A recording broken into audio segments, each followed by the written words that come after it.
warahmatullahi wabarakatuh. Perkenalkan, saya Iftifia Ainul Mutoah, NIM 192111218 dari Fakultas Syariah, Prodi Hukum Ekonomi Syariah kelas 5J.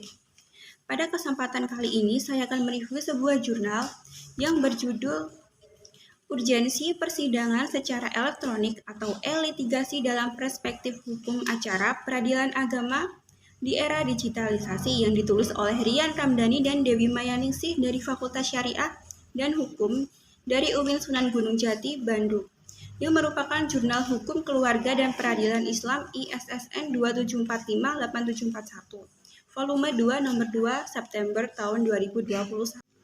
Langsung saja pada pembahasan yang pertama, yaitu mengenai penyelenggaraan peradilan di pengadilan agama berdasar pada ketentuan hukum acara peradilan agama. Hukum acara di peradilan agama yaitu menganut asas content justice atau yang lebih dikenal dengan asas sederhana, cepat, dan biaya ringan, sebagaimana yang tercantum dalam Undang-Undang Nomor 48 Tahun 2009 tentang Kekuasaan Kehakiman. Asas ini bermakna bahwa peradilan dalam menjalankan prosesnya harus mudah, murah, dan jelas dan dipahami.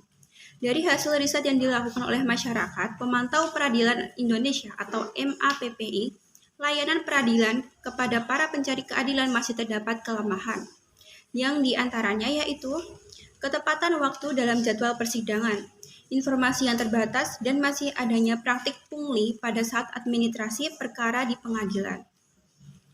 Nah, untuk menjawab permasalahan tersebut, yaitu Mahkamah Agung mengeluarkan Peraturan Mahkamah Agung atau Perma nomor 3 tahun 2018 tentang administrasi perkara di pengadilan secara elektronik yang dikenal dengan istilah e-court. Perma tersebut merupakan upaya Mahkamah Agung mewujudkan pengadilan yang modern berbasis teknologi informasi.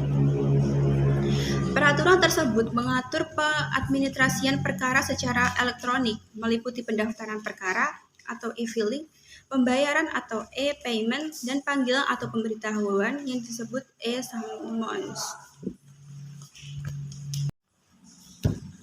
Nah, dengan adanya layanan secara elektronik dan persidangan secara elektronik atau e-litigasi, Mahkamah Agung selain menjawab tantangan dan perkembangan teknologi, juga berupaya mengurangi masalah yang kerap ada saat para pencari keadilan berperkara di pengadilan. Masalah tersebut diantaranya yaitu keterlambatan atau delay, keterjangkauan atau access, dan integritas atau integrity. Sehingga dengan adanya layanan ini, secara elektronik dan persidangan secara elektronik atau e-litigasi dapat mengurangi waktu penanganan perkara dan mengurangi pihak yang datang ke pengadilan sehingga tidak terjadi penumpukan dan memberikan informasi yang luas kepada para pencari keadilan. Nah, selanjutnya pada pembahasan kali ini, yaitu kita akan membahas mengenai proses persidangan secara manual dan proses persidangan secara e-litigasi atau secara elektronik. Yang pertama yaitu proses persidangan secara manual. Pada proses persidangan ini, penerapan asas content justice atau yang lebih dikenal dengan asas sederhana, cepat, dan biaya ringan tidak dapat terwujud secara optimal pada persidangan yang dijalankan secara manual. Sehingga timbul permasalahan keterlambatan dan keterjangkauan dan integritas, sebagaimana yang diuraikan pada bagian pendahuluan di atas. Proses persidangan secara manual dilakukan dengan tahapan berikut. Pertama, berkenaan dengan proses pemanggilan sidang bagi para pihak. Pengadilan melalui jurusita wajib menyampaikan surat panggilan sidang secara langsung kepada alamat para pihak. Kedua, berdasarkan buku 2 Pedoman Pelaksanaan Tugas dan Administrasi Peradilan Agama, persidangan dimulai pukul 9 dan dapat dimulai lebih dari jam 9 pada saat kondisi tertentu, sehingga terjadi penumpukan antrian sidang di ruang tunggu persidangan. Ketiga, agenda persidangan pertama yaitu pemeriksaan identitas para pihak wajib dihadiri para pihak secara langsung. Nah, selanjutnya kita akan membahas mengenai proses persidangan secara elektronik atau e-litigasi. Persidangan secara elektronik atau e-litigasi ini merupakan sebuah upaya upaya pengadilan untuk memberikan kemudahan layanan bagi perangkat pengadilan dan para pihak yang berperkara di pengadilan melalui pemanfaatan teknologi dan informasi. Investasi di bidang teknologi informasi memberikan kontribusi terhadap kinerja dan produktivitas suatu organisasi. Penerapan teknologi informasi dapat memberikan berbagai keuntungan, yaitu kecepatan, konsistensi, ketepatan, dan keandalan. Pembahasan selanjutnya yaitu mengenai persidangan secara elektronik atau e-litigasi dalam perspektif hukum acara peradilan agama. Nah, posisi pengadilan agama dalam peradilan di Indonesia telah jelas terlihat dalam pasal 18 Undang-Undang Nomor 48 Tahun 2009 tentang kekuasaan kehakiman. Peradilan agama merupakan peradilan khusus karena mengadili perkara-perkara tertentu, khususnya bagi yang beragama Islam.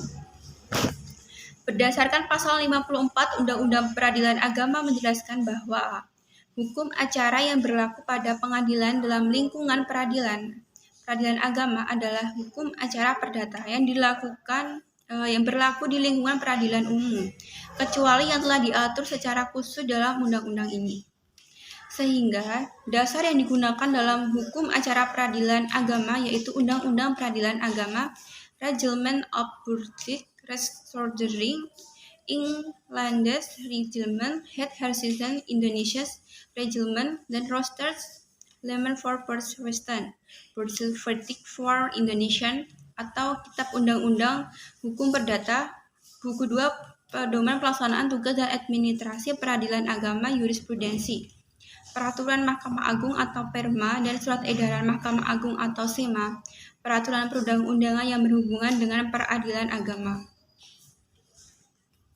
Nah, kesimpulan dari pembahasan ini dapat kita simpulkan bahwa berdasarkan uraian tersebut dapat disimpulkan bahwa persidangan elektronik atau e-litigasi pengadilan agama dapat menjawab tantangan pada era digital dengan memanfaatkan teknologi informasi berupa inovasi waktu sidang yang lebih pasti, pemberian dokumen hukum elektronik kepada majelis hakim, pemeriksaan saksi dengan audio visual, dan pihak tidak perlu datang ke pengadilan dan panggilan melalui media elektronik.